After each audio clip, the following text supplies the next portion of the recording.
So I remember when I was in college, I grew up in Houston. Katie went to Texas A&M. And when I showed up at A&M freshman year, all right, whoop, farmer's fight. Showed up at A&M and didn't really have any friends. Lived off campus, had difficulty making friends as an introvert. And then in the midst of that, a lot of emotional pain started to rise up of difficulties from my parents' divorce, some relationships that went wrong, some hopes that didn't happen. And I started to have a really difficult time in life. And then it became a full-on existential crisis as I started to wonder, how do I even know any of this is true, that Jesus is real? Just because mom believed it, mom could be wrong. And I had a really difficult time freshman year. And in the midst of that, I grew my hair out down to my shoulders, started wearing all linen. I didn't look like the average Aggie. And I think that concerned some people. So I didn't make a lot of friends and not many people were pursuing me. And so I remember I was sitting alone at lunch, eating by myself, and this guy walks up to me and says, "Hey, is anyone sitting here? Do you mind if I sit here?" I said, "No, man, go ahead."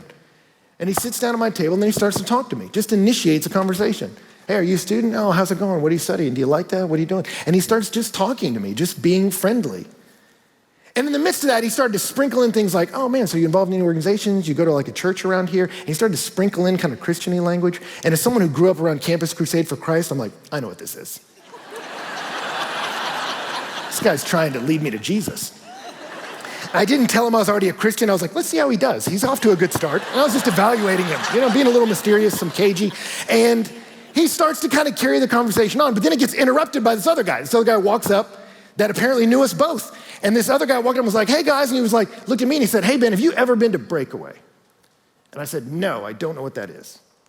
And he said, "It's a Bible study. It's awesome, but the guy who speaks at it's a real loser." I was like, all right, like that doesn't make any sense at all.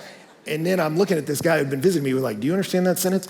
And then they start laughing and I'm like, "Oh, it's a joke. You're making fun of him," because the guy who had been talking to me this whole time was like, "Yeah, my name's Greg Mott, I lead Breakaway. Do you want to come to my Bible study?" And I was like, "Yeah, sure." I kind of felt trapped. I was like, I guess. Like I figured it'd be at his house, like with 10 guys. I'm like, I don't know y'all, but I was like, I guess. And literally that week, I remember praying to God. I feel like Elijah in the Old Testament. I'm like, I'm the only Christian at A&M. And then I show up at Greg's little Bible study, and there's 1,000 people there, and I was like, oh, no, never mind. Apparently I just missed the flyer, didn't know. They were all over here, and I was over there.